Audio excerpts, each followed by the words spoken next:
صلی اللہ تعالیٰ علیہ وآلہ وصحابہ وازواجہ وسلم دائما ابدا۔ لائف کے مبارکباد ہیں آپ کی مسجد کے خطیب و امام کی جنہوں نے نماز تراویح میں قرآن عظیم آپ تک پہنچایا، اور ساتھ ہی ساتھ سننے والے اور تمام نمازی حضرات کی جنہوں نے نماز تراویح میں قرآن عظیم کو سماعت کیا اور رسول کریم صلی اللہ تعالیٰ علیہ وآلہ وسلم کے فرمان پر عمل کر کے اللہ رب العزت کی عبادت و ریاضت کرنے کا شرف حاصل کیا۔ دو تین شعر پیش کر رہا ہوں، ملاحظہ فرمائیں۔ اللہ تو پہنچا دے ایک بار مدینے میں، اللہ تو پہنچا دے ایک بار مدینے میں، اللہ تو پہنچا دے ایک بار مدینے میں، اللہ تو پہنچا دے ایک بار مدینے میں، سرکار کا میں کر لوں دیدار مدینے میں، سرکار کا میں کر لوں دیدار مدینے میں، ہر وقت ہی رہتا میں سرکار کی گلیوں میں، ہر وقت ہی رہتا میں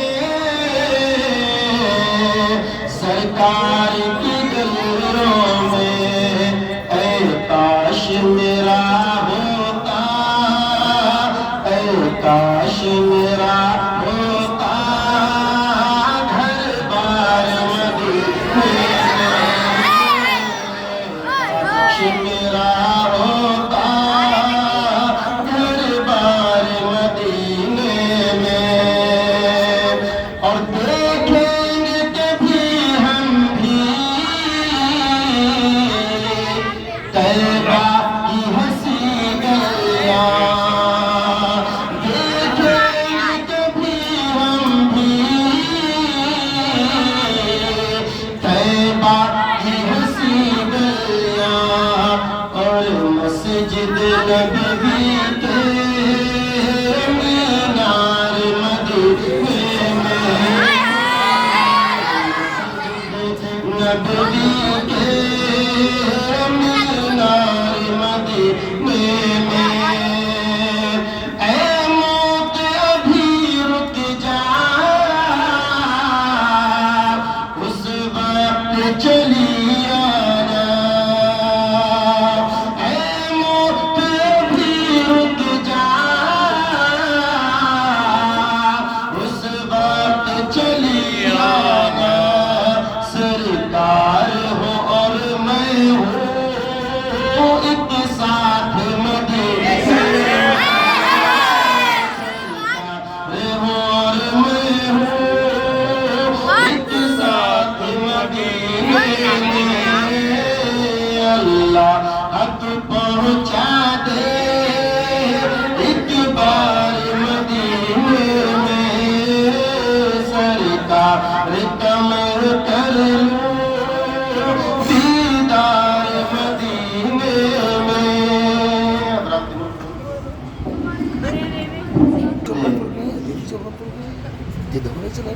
104 آسمانی کتابیں نازل فرمائی، 100 کتابیں چھوٹے بڑے صحیفے دیگر انبیاء اور رسول پر نازل کیے گئے، اور 4 مشہور کتابیں جو ہم اور آپ جانتے ہیں، توریت، انجیل، زبور اور قرآن عظیم، یہ 4 مشہور کتابیں، تو 104 کتابوں میں سب سے معتبر، سب سے عظیم، لا ریب کتاب اگر کوئی ہے تو وہ قرآن عظیم ہے۔ بہت ساری کتابیں دنیا کے اندر موجود ہیں، لیکن پورا انٹروڈکشن، اس کا پورا تعارف آپ کو دنیا کی کسی بھی کتاب کے اندر نہیں ملے گا۔ واحد قرآن عظیم ایک ایسی کتاب ہے کہ جس میں ہر سوال کا جواب آپ کو خود ہی قرآن عظیم کے اندر مل جائے گا۔ کسی بھی کتاب کے تعلق سے آپ معلوم کریں کہ یہ کتاب کہاں سے آئی، کس کے پاس آئی، کیوں آئی، کب آئی، کس مہینے میں آئی، کسی کتاب کے اندر ذکر نہیں، لیکن یہ ذکر اگر کسی کے اندر ہے تو وہ قرآن عظیم کے اندر ہے۔ قرآن عظیم سے ہم معلوم کریں، قرآن کو اپنا نام بتا، کیا تیرے اندر، کیا پوری کتاب کے اندر لفظ قرآن بھی موجود ہے؟ تیرا نام کتاب ہے، یہ آسمانی کتاب تیرا کیا نام ہے؟ تو قرآن کہتا ہے، تنزیل تو قرآن کہتا ہے، اللہ اکبر، قرآن عظیم میں قرآن کا نام بھی ذکر کر دیا گیا قرآن عظیم کے اندر۔ آپ معلوم کریں قرآن کو کس کی طرف سے نازل کیا گیا، تو قرآن یہ بھی بتاتا ہے کہ میں نازل کس کی طرف سے کیا گیا۔ آپ قرآن سے معلوم کریں قرآن کو کس کے لیے آیا، کیوں آیا، کب آیا، کیسے آیا، تو تمام سوالات کے قرآن عظیم جواب دیا کرتا ہے۔ اللہ اکبر، قرآن عظیم سے معلوم کیا جائے، اے قرآن یہ بتا کہ تو کس کے اوپر نازل کیا گیا، تو قرآن کہتا ہے نزل علی محمد، کہ مجھے محمد عربی کے اوپر نازل کیا گیا۔ آؤ ہم قرآن سے معلوم کرتے ہیں، اے قرآن تو کس کی جانب سے آیا ہے، تجھے بھیجنے والا کون ہے؟ تو قرآن کہتا ہے تنزیل من رب العالمین،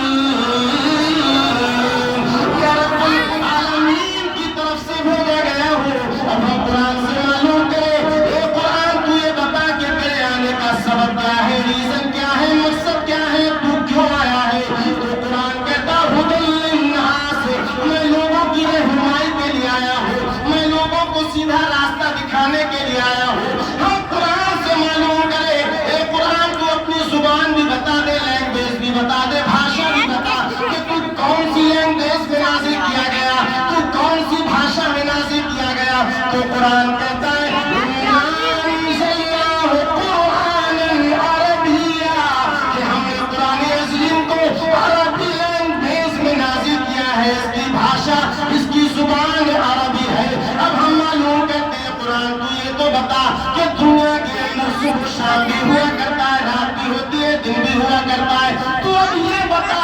کہ تو دن میں آیا ہے یا رات میں آیا ہے، 12 مہینے ہوتے ہیں، کون سے مہینے میں آیا؟ تو قرآن کہتا ہے شہر رمضان الذی انزل فیہ القرآن، کہ مجھے رمضان کے مہینے میں نازل کیا گیا۔ اور آگے بڑھو، اے قرآن تو یہ بتا کہ تو رات میں نازل کیا گیا ہے یا دن میں نازل کیا گیا ہے؟ تو قرآن کہتا ہے اِنَّا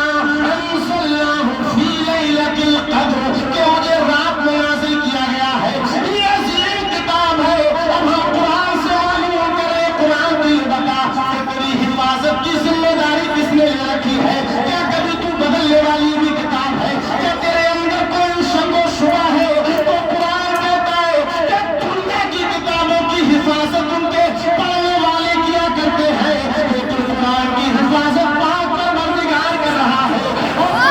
ذَلِكَ الْكِتَابُ لَا رَيْبَ فِيهِ، یہ وہ مقدس کتاب ہے کہ جس کے اندر کوئی شک نہیں۔ یہ عظیم کتاب جو آپ نے پورے رمضان المبارک حضرت حافظ عتیق صاحب قبلہ سے سماعت کیا، دنیا کی تمام کتابیں ایک جگہ کریں اور قرآن عظیم کو ایک جگہ کریں،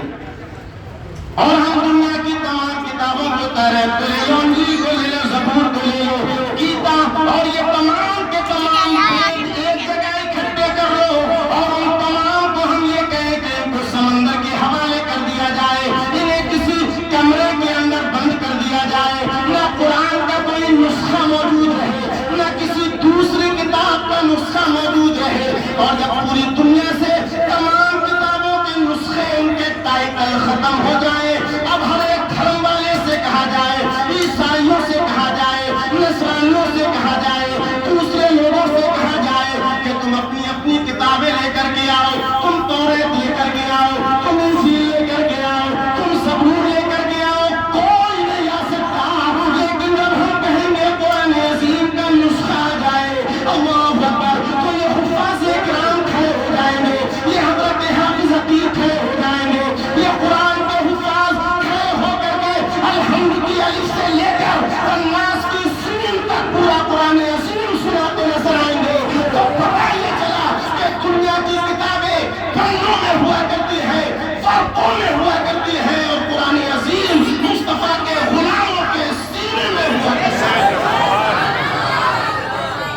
یہ قرآن عظیم کا اعجاز ہے، ورنہ پوری دنیا میں کوئی ایسی کتاب نہیں کہ جس کو سینے کے اندر محفوظ کیا جا سکے۔ کوئی دنیا کی ایسی کتاب نہیں ہے، واحد کتاب ہے قرآن کہ جس کو چھوٹے چھوٹے بچے اپنے سینوں کے اندر محفوظ کر لیا کرتے ہیں۔ تو قرآن پڑھیں اور اپنے بچوں کو پڑھائیں۔ کیوں میرے آقا فرماتے ہیں خیرکم من تعلم القرآن وعلمہ، میرے آقا بیان فرماتے ہیں اے میرے پیارے امتیوں سنو، اے میرے چاہنے والوں دیوانوں مستانوں پروانوں سنو، تمہیں دنیا کے اندر سب سے بہتر شخص وہ ہے جو قرآن کو سیکھے اور سکھائے۔ اب یہاں پر آقا نے کسی دنیاوی عہدے والے کا ذکر نہیں کیا ہے، بلکہ اگر کسی کے تعلق سے فرمایا تو فرمایا جو قرآن سیکھتا ہے اور قرآن کو سکھاتا ہے وہ تم میں بہتر ہے۔ اور ایک حدیث پاک کے اندر میرے آقا ارشاد فرماتے ہیں وَلَا تَدَعْ قِرَاءَةَ الْقُرْآنِ عَلَىٰ كُلِّ حَالٍ، اے میرے چاہنے والوں کسی بھی حالت میں قرآن کی تلاوت کو مت چھوڑنا، یعنی قرآن کی تلاوت کرو۔ اور ایک جگہ بیان فرمایا افضل عبادت امتی قراءۃ القرآن نظرا، میری امت کی سب سے افضل عبادت یہ ہے کہ وہ دیکھ کر کے قرآن پڑھے، کیونکہ دیکھ کر کے قرآن پڑھنے میں ثواب زیادہ ملتا ہے۔ قرآن عظیم کے دیکھنے کا بھی ثواب ملتا ہے، قرآن عظیم کو پڑھنے کا بھی ثواب ملتا ہے، اور قرآن عظیم ہمارے ہاتھوں میں ہوتا ہے، اس کی بھی برکتیں حاصل ہوا کرتی ہیں۔ تو آپ اپنے بچوں کو بھی قرآن عظیم پڑھائیں، خود بھی قرآن عظیم پڑھیں۔ لیکن آج ہمارا یہ عالم ہے کہ ہم قرآن کی تلاوت نہیں کرتے ہیں۔ ہمارے نوجوان صرف رمضان المبارک کے مہینے میں قرآن پڑھتے ہیں تو 2-2 گھنٹے ایک ایک پارہ پڑھنے میں لگا دیا کرتے ہیں۔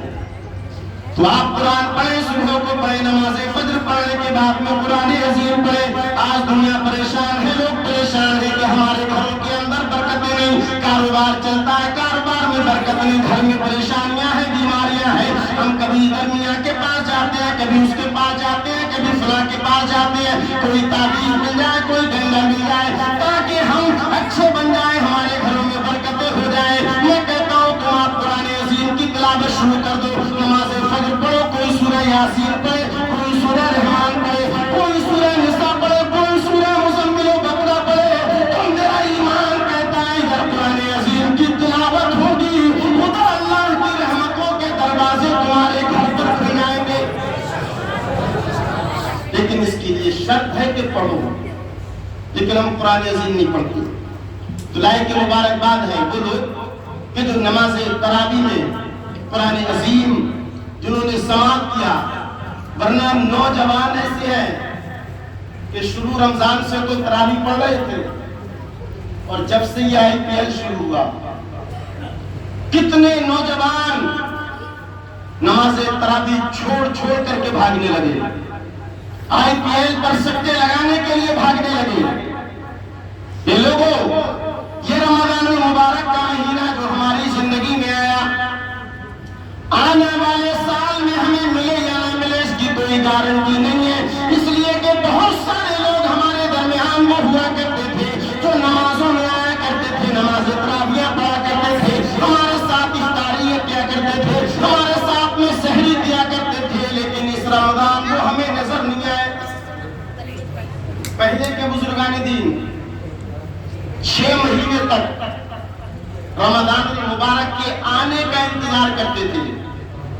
اللہ کی بارگاہ میں دعا کرتے تھے مولا رمضان المبارک ہماری زندگی میں آ جائے، بار بار دعائیں کیا کرتے تھے۔ اور جب رمضان المبارک آ جاتا تھا اس میں اللہ کی عبادت و ریاضت کر لیا کرتے تھے، اور جب رمضان چلا جاتا تھا تو 6 مہینے تک اللہ کی بارگاہ میں یہی دعائیں کرتے تھے مولا تو رمضان کی عبادت، تو رمضان کے صدقات و خیرات، اس کے روزوں کو اپنی بارگاہ میں قبول فرما لینا۔ رمضان کی آمد کا انتظار، اور 6 مہینے تک اس عبادات و ریاضات کے قبول ہونے کے لیے اللہ کی بارگاہ میں دعائیں ہوا کرتی تھی۔ لیکن آج ہمارا روزے دار جو ہے، اصلی روزے دار، وہ بہت کم روزے گنتے ہیں کہ آج 10واں روزہ ہے، 11واں ہے یا 12واں ہے، اور جو بے شرم، بے حیا، بے غیرت، نکمے روزے نہیں رکھتے، کھاتے پھرتے ہیں اپنے گھروں کے اندر، اپنی بہن بیٹی جو روزے سے ہوا کرتی ہے ان سے کھانے مانگتے ہیں، ان کو بڑے ایک روزے کا ان کے پاس کی ہوتی ہے کہ اس آج کا دن روزہ یہ ہے، کل کا وہ ہوگا، اور سب سے زیادہ وہی بے چین ہوں گے کل کے چاند کے لیے۔ جو روزے دار ہے وہ تو یہ سمجھیں گے ایک اور بڑھ جائے، لیکن یاد رکھیں روزے رکھا کرنا۔ بہت سارے کہتے ہیں ہم کام کرتے ہیں، محنت کا کام کرتے ہیں، اس لیے روزہ نہیں رکھ پاتے۔ شریعت مطہرہ نے بیان کیا کہ اگر تم کام کرو اور کام کرنے کی وجہ سے روزہ نہ رکھ پاؤ تو شریعت مطہرہ کہتی ہے کہ آدھے دن کام کرو اور پورا روزہ کرو۔ تو کام تو آدھے دن کیا جائے گا لیکن روزے کو نہیں چھوڑا جائے گا۔ ہٹے کٹے یہ نوجوان، یہ بے غیرت، بے حیا، بے شرم، حرام خور دن میں کھاتے پھرتے ہیں، شرم نہیں آتی انہیں، پتہ نہیں ان کی جنازے کا اعلان کب ہونے لگ جائے، نیکیاں ان کے پاس 11 مہینے نہیں، اور یہ رمضان المبارک کا مہینہ بھی آتا ہے، اس کو بھی ادھر ادھر کی عیاشی و مکاری اور موبائل کی اسکرین پر ادھر ادھر میرے